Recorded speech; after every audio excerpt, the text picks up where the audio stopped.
This is Stephanie, Mom in our house.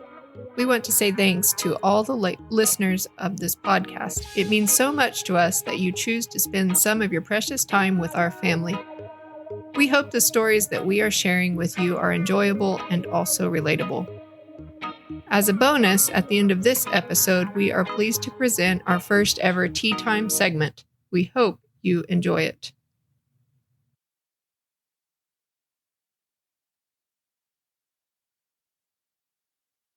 Okay. All right. So, welcome to episode number 3, Life Story Podcast with the Mushonga family. There are no disclaimers in this podcast, so this should be good for all audiences.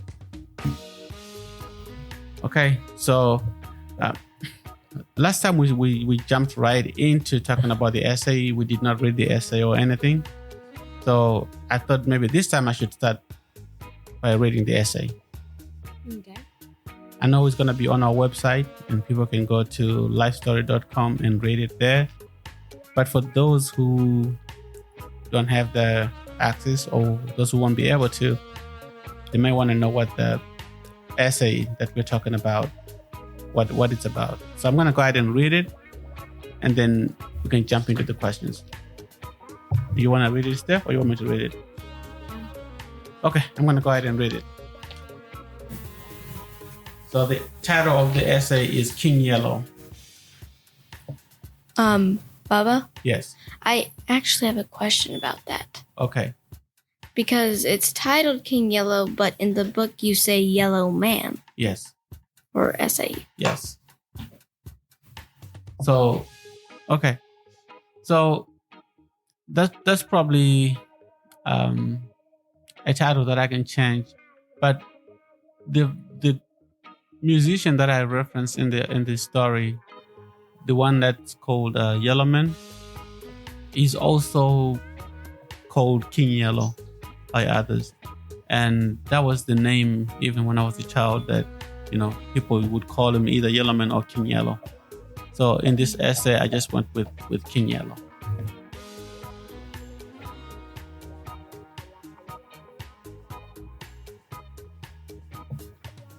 When I was a little boy, maybe 4 years old, some of my older cousins dubbed me the Yellowman or King Yellow. This is the stage name of a popular Jamaican dancehall music artist and a disc jockey whose real name is Winston Foster. And just like him, I was and still am an albino.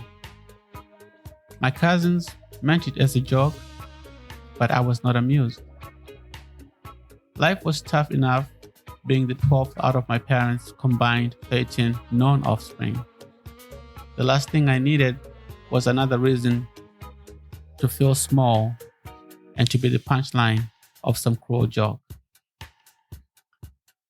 The name calling felt like disrespect. The more I fought back against this name, the more taunted with me, the more they taunted me with it. Inside our family home, my siblings never crossed this line, not even once, but they were powerless to stop the cousins from being insensitive jerks. Even though my brothers and sisters could not fight this one battle for me, I knew that in many other ways, they were still my heroes, my protectors. Time and again, it was often the sound of someone yelling, "King Yellow!" that made me aware that at least one of these cousins had come around to visit at our home once again. The glee with which they shouted these words sent my heart into such a panic that I would often run off to find a safe place to hide, somewhere in the house, go to the back gate into the streets to play with friends, or run into the maize field behind the house to find some peace and quiet. Out in the streets, my true friends, you could always find us running around, laughing, and playing wildly without fear. covered in dust from head to toe from playing in the dirt roads behind the houses, and scratched up all over my legs and toes from kicking the hard-paved grounds. It was all joy and no pain as I played street football with my brothers and the other boys from our block. Then out of nowhere, someone would ruin it all by yelling, "Yellow Man!" at the top of their lungs, as if there was an imminent missile strike and the entire ghetto needed to evacuate. Even the other kids would stop to look around and look at me, and you could imagine the gears spinning in their dust-covered heads, eyeballs looking out of their dirty sockets, looking frantically all around for this yellow man creature before it pounced on one of us and ate him whole. Once they figured out that the target was poor old me, then the next logical decision was whether to join in the bullying and jesting or simply carry on with the game. It was always a relief when they chose the football game instead of piling on with the name calling. I was not black or brown like the other kids, just a blindingly yellow boy, yellow brighter than the sun, more yellow than the marigold flowers that grew wildly in my mother's tiny flower garden planted against the east side of our two-bedroom home. I was more yellow than all the petals of sunflowers in all the world crushed together. Stupid yellow flowers always gazing up at the sun all day in, day out, without blinking. I hated everything yellow because it reminded me of how different I was. The nickname Yellowman was probably not said out of hate, but it wounded my pride just the same. I knew that I was not the only albino boy in the world. There were others out there in the streets. I had met one or two albino boys at school. There was at least one albino girl at our church, and there were 2 or 3 other albinos in my own family. My little sister was and is albino. Still, it just hurt so much to be picked on endlessly. As a general rule, all albinos were picked on and called names by other young kids and even some adults, the normal ones. What a contrast to have with society, despised and always cast down. This level of pettiness and cruelty always felt personal and unnecessary. Fast forward to today. I am 43 years old, and I am listening to music by the legendary Jamaican dancehall music artist and musician known worldwide as Yellowman. There's a song titled "Thank You" on one of his albums, and I listen to it often while I do my chores around the house. In this song, Yellowman expresses his thankfulness to his beautiful people, family and friends, and his wonderful fans for their loyalty, for supporting him through the years, for all the love they've brought into his life, for all the blessings they showed him, for not leaving his side throughout all of life's good and bad times. The message conveyed in this song echoes deeply within me. I am happily married to Stephanie, the true love of my life, and we have 5 very gorgeous children. We live modestly in a place where the children play loudly in the backyard while disturbing only the birds in the trees and the neighborhood squirrels. We have a family dog that loves to play tag with the neighbor's dog at the back fence while pretending to hunt the squirrels as they sit on the power lines. These smug squirrels know that they are untouchable, so they just sit on the line, crack pecan shells, chirp, and throw the shells at the dogs below. The silly dogs believe that one of these days these arrogant creatures will slip up, fall down, and then it will be time to show the squirrels the real top dogs and true alphas of the backyard fence line. But this is a different story for another day.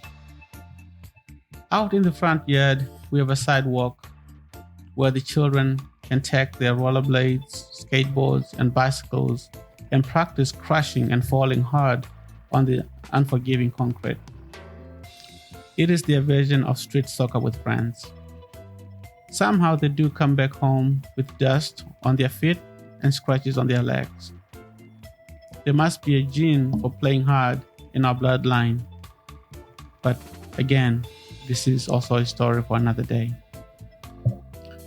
At 43, I am a lot different from the boy that I was at 4 years old.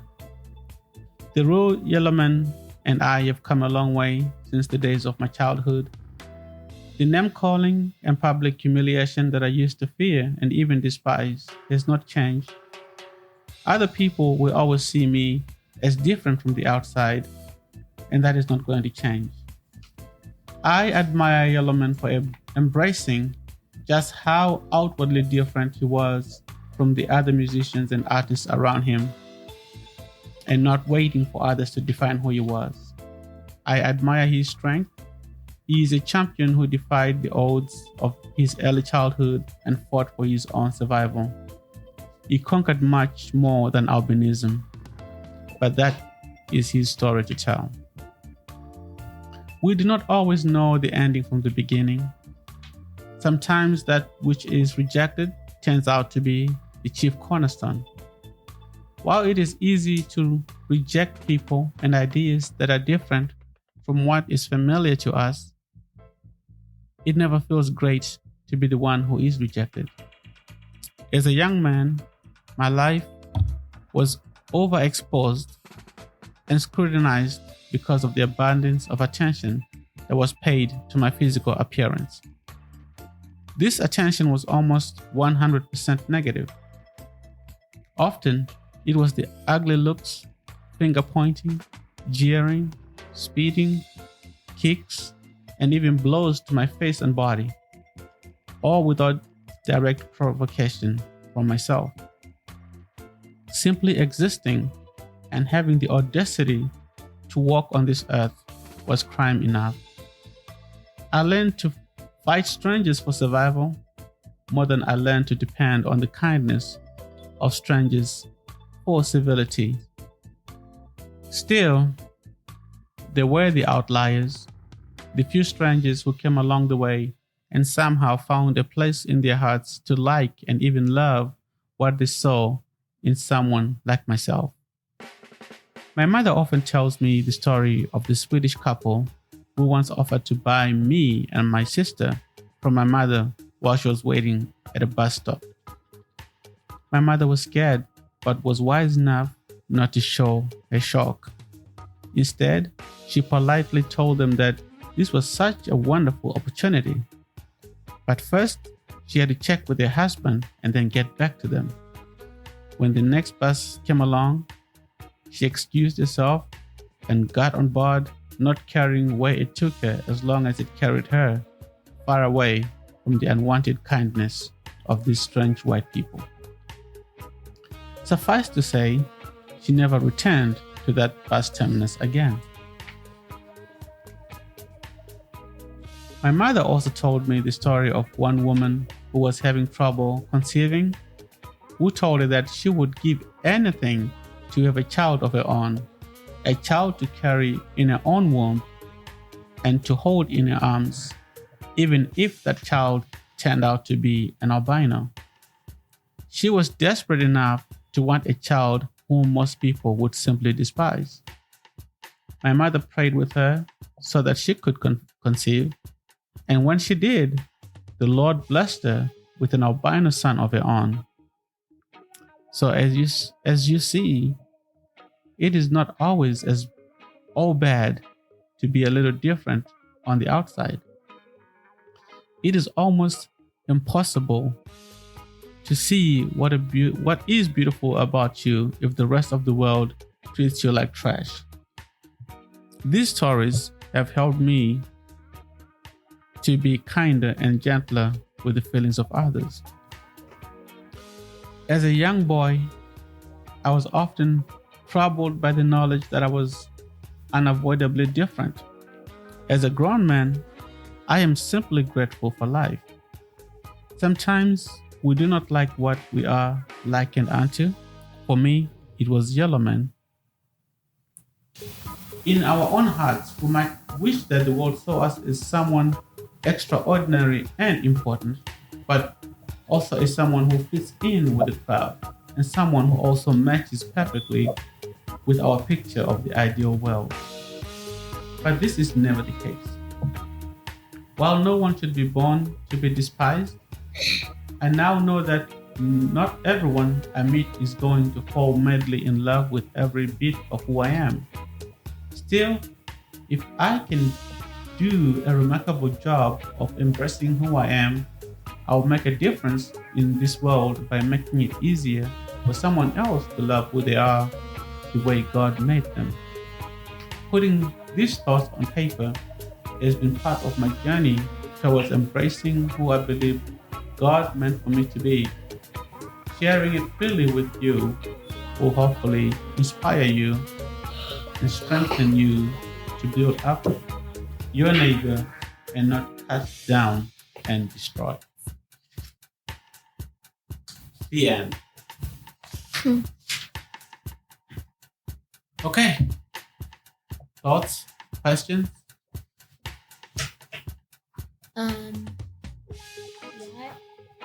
Why did the man want to take you or your sister? I don't know the reason why, but what my mother says is they saw us, and I must have been. I am at least 4 years older than Tita Gwen, and Tita Gwen might have been a baby then. And they must have seen us and just thought, wow, those beautiful babies, and they liked what they saw. So that's the only thing I can think of. What does dubbed mean? So you're going back to that first sentence, right? Mm-hmm.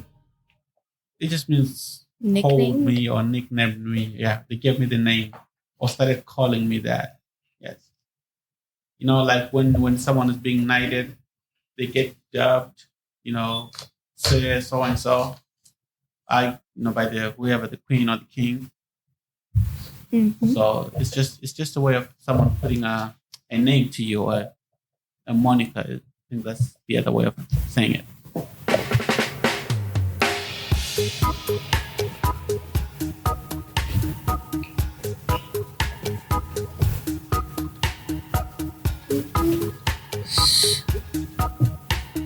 So, do you still know any of the people that you used to play street football with? Yeah, it's been a long, long time since Zimbabwe. So I've played street football with my neighbor, Owen, and the other boys on our street.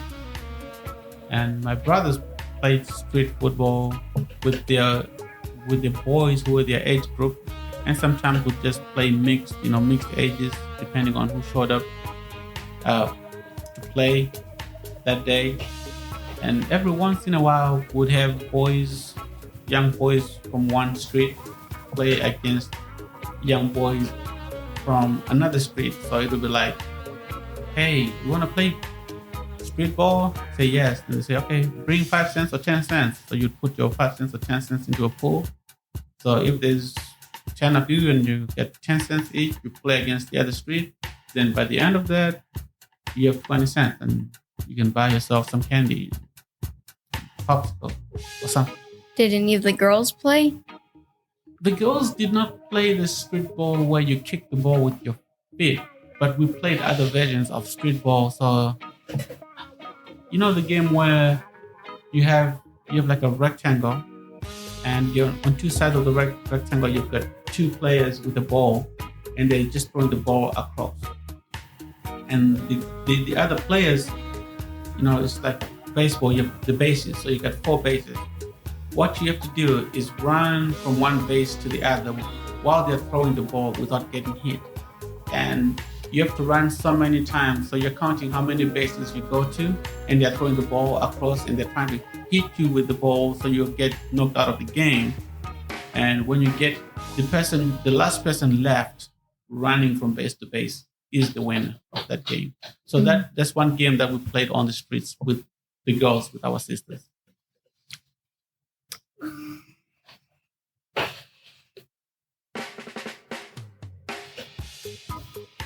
So did all of your cousins call you Yellow Man? Or were there certain... No, not all of my cousins called me Yellow Man. So you can think of my cousins from two sides of the family. From my father's side of the family, that's where most of the name calling came from. From my mother's side of the family, they didn't call me any names at all that I can remember. Now, some children will call me a name, or would have called me a name before some adult told them, hey, that's not a nice thing to say. But these cousins that I'm talking about were older cousins from my father's side of the family. And they are the ones who were into reggae music, and they knew who Yellow Man was. And even though they called me Yellow Man and it hurt my feelings, the truth is they really liked Yellow Man, and they really liked his music.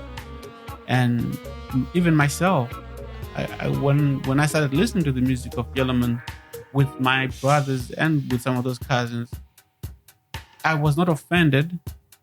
What was offensive was just them calling me that name, because it just touched the part in my heart that, it pained me. What stuck out to me in my most recent reading was in the last paragraph, where it talks about how people in their hearts, and I'm sure you were just talking about yourself, you want to be seen as someone that's extraordinary and important, but also someone who fits in with the crowd. And I don't know, it just struck me as, those are opposites. We, as people, not just you as someone with albinism as a kid, but as people, we all, I think, maybe a few people want only to blend in, but I think that's what all people want. They want to be both extraordinary and important in some way, and at the same time be someone who completely fits in. I think that's human nature. Whether or not you have something that makes you drastically stick out, I think it's human nature to want somewhere where you fit in, but also to be able to stand out. I know that's probably not the conversation you were looking to have, but that's what stuck out to me today from this essay. I'm thinking about from a young child onward. You want to be able to walk into any setting, any group of kids, and be accepted. If you walk into a group of kids and you're accepted right away, nothing about you disqualifies you from, a game of street football or some other thing that you may want to do with those kids. Then you also want to be celebrated. Let's say I left my parents' house and I went to play street soccer with my friends. If I fell down and I got hurt and I started bleeding, and this happened many times, lots of people would look at me awkwardly. Like if another kid who was black got a bruise, a cut of any kind, they'll be just like, oh, let's just put some sand on that and stop the bleeding and carry on with the game. But every time that I got hurt playing the game, everyone made such a big deal out of it. They would stop and they would look. And, the next time I would go out to want to play a soccer game, they would not pick me for the team. And the reason they wouldn't pick me for the team is because they'll say, oh, his skin is so soft. If you touch him, it's just going to peel up. So as a young kid, you want to feel normal because guess what? When we are playing and I score, we all celebrate and I'm the hero. Or if someone on the other team tries to score and I defend and I block and we save, we don't get scored against, then we celebrate and I'm the hero. And those moments feel good. But when people don't choose you to be on their team because somehow they think you're inferior, then that's part of that conclusion that you just want to feel extraordinary. Even also, you just want to feel like you're normal. Well, actually, your skin isn't weak because every single time they touch each other, their skin falls off. It's a fact. Okay, if you have no other questions, I want to do my thing about this is important to me. So we are pleased to present our first ever Tea Time segment. We hope you enjoy it.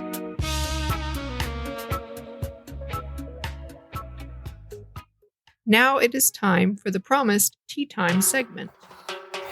All right. So this is important to me because I'm reading this essay and let me see. This is not exactly related to this story, but I say in this episode that I'm happily married to Stephanie, the true love of my life, and with 5 very gorgeous children. Okay, so this is something that I'm gonna tell you, but it's probably not something you guys can use right now. You'll probably be able to use it later in life, maybe, hopefully. So I say your mother is the love of my life. Yeah. Because she is. Your wife. Yes, my wife. That's a poem. That's a poem? Yeah. Well, it's a rhyme. Okay, it's a rhyme. But I wanted to talk to you and maybe your mother will be able to tell her own version of this story about the love of her life. So it has something to do with albinism. That's why I wanted to tell the story. So when I was in high school, I had a girlfriend and I really liked her. And I was thinking, yay, this is the love of my life. And one day I was walking with my friend Tondarai. You guys know Tondarai, right? Yeah. Yes. Okay. So Tondarai was getting ready to go to England to go to school. And Tondarai and I went shopping. I think Tondarai was going to buy some pants, some shoes, and a shirt. And I think he's going to listen to this podcast so he can correct me if I'm wrong. I think you bought some khaki pants and a khaki shirt. And I think he had a hat, also khaki. And I think he had some shoes, also khaki. So he was going to be khaki from head to toe. So I can't remember what day of the week it is. It might have been a weekend. And me and Tondarai are walking. We've been doing shopping and we're like, okay, we've done all the shopping. He's going to be going to England that week. Oh, but if it's a Saturday, it's going to be the same week sometime.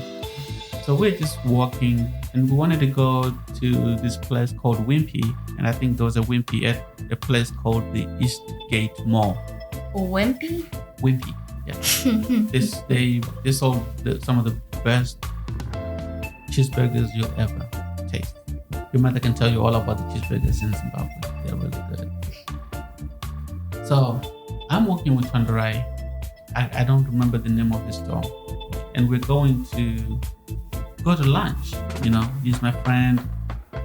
He's going to go to England. I know I'm gonna miss him. And we're walking. And as we're walking, I see this girl, my girlfriend. She's walking on the street with her mother and her sister.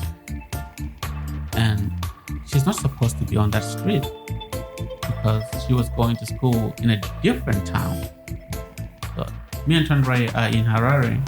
She was going to school in a town called Bulawayo. And that's, if you go to Bulawayo from Harare on a train, you're on that train all night long.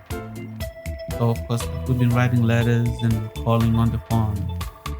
But she is not in Harare on the street. And I'm surprised to see her because she's not supposed to be in Harare. She didn't call me, she didn't write me a letter. So I see her, she sees me, Chandrai sees her. So Chandrai walks ahead of me and he stops somewhere. And since this girl is with her mother and her sister, they walk past me and they stop somewhere. So it's me and her. We stop on the street. And I say, hey, okay. Is it nice to see you? Should I be happy to see you? What are you doing in town? And she says, I can tell you, but I can't talk to you anymore. And my heart just sank because she's breaking up with me. And we are standing on the sidewalk on a busy day in a busy city. And I feel like my world is just ended. So I'm like, tell me why. I mean, can you at least tell me why? She says, no, I can't tell you. I have to go. So she goes and joins her mother and her sister, and they go on about their day. And Chandra and I, we go to Wimpy for what was supposed to be one of the best days of our young lives. We're going to celebrate him going to England. And I'm dreaming that when he gets to England, he's going to help me get to England. You know, like I wanted to be where my friend was. You guys remember Gary? You know Gary? Mm-hmm. Gary was already in America doing his thing. Yes. Tondre was going to be in England doing his thing. And I was like, I don't remember enjoying that hamburger that day. I don't even know what we talked about. So after that awful encounter, I couldn't wait to go home to get to the phone and call her and say, can you explain that to me one more time? What are you doing in Harare? And how come I don't know about this? And why can't you tell me? What? And she said, no, I can't tell you why. Can you have your friend Gary call me? So I called Gary and I said, Gary, hey, this girl. And Gary knew this girl. They'd gone to school together. So they were friends already. I said, hey, can you call this girl? Apparently she's breaking up with me, but she can't tell me why. But she said she'll tell you. So the next day, Gary goes to work, and Gary used to work at a bank. So Gary was not in America at the time because Gary was still in Zimbabwe. So Gary goes to work the next day, and I'm calling Gary at work. Have you called her yet? Have you called her yet? What did she say? He goes like, come on, man, I'm at work. I'll call her when I take a break. So eventually Gary calls her, and then he calls me back. And he says, well, yeah, you're right. She's breaking up with you. But she's breaking up with you because you're albino. And what has happened is that her aunt has died in her family, and someone else has died in her family. And the family had gone to those witchcraft people, the spiritual doctors, the medicine man, to inquire, to find out why these people were dying. And the witch doctor had told them that they were dying because of me, that someone in their family was associating with someone like me who had albinism, and therefore I was bringing in bad luck to their family. That's impossible. You remember in our second episode when we're talking about stigma and how society looks at people with albinism, and how in some places you find out that they will chop off the arms and legs and limbs, or even kill albinos for their bodies because they want the good luck. Well, the other side we didn't talk about is also because some people just think there is evil that comes with albinism. So there's one story about why, how I feel like, oh, well, so what does it have to do with your mother being the love of my life? I have many friends and I've met many friends. And with friends, it's never become an issue. I never question whether they see me as someone different or not. With relationships, it wasn't always that easy. It wasn't always that easy to know that if I like a girl, did she look at me and do the math and say, what will my family think and what will my other friends think? And in our first episode, we jokingly talked about the time that I met your mother. We met in a nursing home and we were both like nurses' aides. And when I started talking to your mother, and I did not even consider that I was albino. It's not like I didn't know that I was.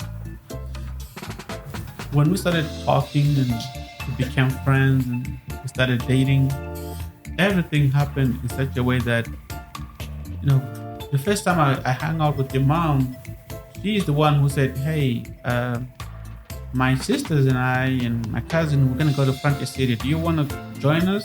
That's an amusement park. Yeah, Frontier City is an amusement park. And I was like, No, but yes. I've never been to one of those places before. And so, sure, I really wanted to spend time with her, and she was asking me to do stuff. And for someone that I liked as much as I liked her, I was willing to risk it all on one of those roller coaster rides. Which I do not like, roller coaster rides. And then when we became friends over time and we started dating, not once do I remember having to even field questions about albinism or even think about albinism. In past relationships, going back to that girlfriend I've told you guys about, I met her dad once, that girl's father. He did not like me just from looking at me. He dropped her off at school. I went over to introduce myself and say hi. And that man turned his back on me and just drove off and went away. I tried to meet that girl's mother once. I went to her house. She let me come into the house, but I was never invited back to the house. Like I said, this is not something, it's important to me to share with you, and it's not something you guys can use now. But, this is part of our life story. I am happily married to your mom. She's all the world to me. We have you 5 guys. I could not have imagined a better outcome as a man than to be happy in my home with my wife and my kids, and not once worry about the color of my skin. Okay. We're not all guys. Yes. We have one girl. And a girl. 4 guys and a girl. And a mom. Yes. Which are both gals. Absolutely. But yeah, like I say that because to me it's important that you guys, in the last episode, Panashi and Makanaka were like, oh, something about wishing they could be albinos or they would have something in common with me. And, I just laughed it off. Because you guys know me and you love me, so it's easy for you to feel that way.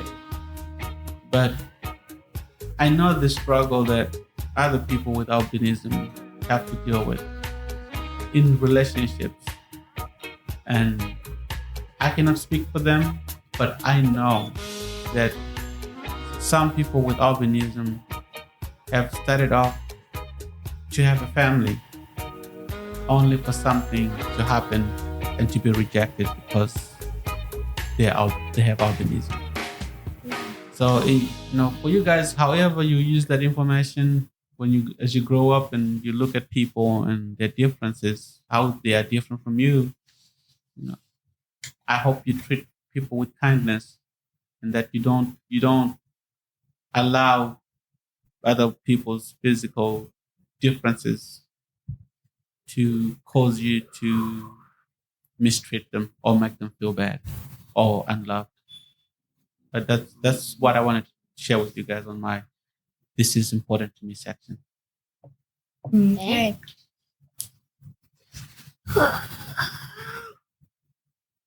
I don't recall having conversations about albinism. I'm sure there must have been some. I knew what albinism was before we got married because I don't know. I'm a nerd. But I don't recall it being even a huge amount of thought on my part. I know when I met you, I thought you were from Jamaica because some of the people we were working with, they're like, we'd look at the next day's schedule and you were new. And those of us on night shift, we would look to see who's coming in the morning. So they would be like, oh, Godwill, that new guy, the new Jamaican guy. I think everyone thought you were Jamaican because you had dreadlocks, probably. Yes, I misled people with those dreadlocks for a long time. Yeah. So I think at first I thought that you were Jamaican, but I don't recall even giving a whole lot of thought to the fact of your appearance, other than you had dreadlocks and you're possibly from Jamaica. What I cared about on those first meetings was, were you working my hall?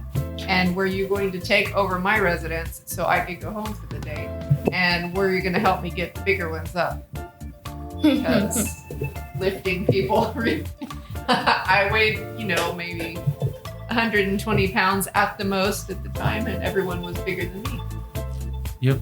And I showed up and I was ready to impress you with my muscles. I don't know. It was pretty quick that we got started talking. Just you would come in and we would finish getting people up for breakfast and we would do those chores together, and we just enjoyed time talking. And I know albinism had to have been a conversation at some point, but I don't even recall the conversation because it wasn't that important to me. I mean, it's something that shaped who you were and will always shape who you are. And as far as my own upbringing with my own parents, there had never been anything said even about whether or not I should marry someone from another race or a different color, so to speak. My parents did a really good job of saying, whoever you choose. They wanted me to choose someone who would treat me well. They preferred that I choose someone who was also a Christian. But even if I had walked through the door with someone who was not professing to be a Christian, they would have opened their home to that person just because I chose them. So I don't even know where I'm going with this other than to say I know we had to have had conversations, but I don't recall them because it just simply wasn't that important. I think what became most important about it was the fact that you couldn't have a driver's license because you had originally failed your eye exam in a DMV somewhere in North Carolina at some point. That was like the biggest thing that affected our life that had to do with albinism, which we could probably make a whole episode on bureaucracy in the United States and hoops we've had to jump through. I think we should do that at some point. Yeah, we should do an episode that covers We could probably have an episode for driver's license, an episode for green cards, Yeah. an episode for citizenship. I Yeah. don't know. It'd have to be a mini-series. All the legal things. And about those dreadlocks, he no longer has those. No, I don't. He And he only, barely has any hair. That's part of the reason why I don't have dreadlocks, because my hair was failing me. But he only has a little He didn't curls. tell me he was removing the dreadlocks. He showed up at church late, and I was already annoyed that he was late. And I was wondering where he was. And we got down to pray. I turned around, and he was sitting back there bald, like completely bald. And I was shocked, to say the least. I'm not sure I appreciated the new look, actually. Right now, Like, you should have at least kept some hair. nah, there was time. It was foreshadowing of hair loss and Yeah. shaving Bubba of was heads. late because his hair had problems. Yeah, no, we'll probably do an episode also that On the hair? that touches on like my different lifetimes in America. Yeah. I've had several, so that'll be an interesting episode to do. Do you think somebody has ever tried to cut the hairs out of their ears but accidentally cut their real hair? Yeah, this is not that episode. Okay, I think we have enough for this episode. So, who's gonna sign us out? Me. Okay. I know. This is the third episode of Life Story. Press the heart button. And give us a thumbs up, please. A heart. Maybe you should have said this is the third episode of Life Story, ending now. You can follow us on Spotify. And Bubba, get Facebook your finger Oh, you got it on ready. Facebook too. and Instagram. And that too, And apparently. Twitter sometime. Oh, Twitter is coming soon. Okay, this is just as bad Just as don't the last give us episode's bad ending. We tweets. also have our own website now, lifestory.com. And it's Look it open. up. Yes, and it's you can visit and listen to all the episodes and read the stories. Get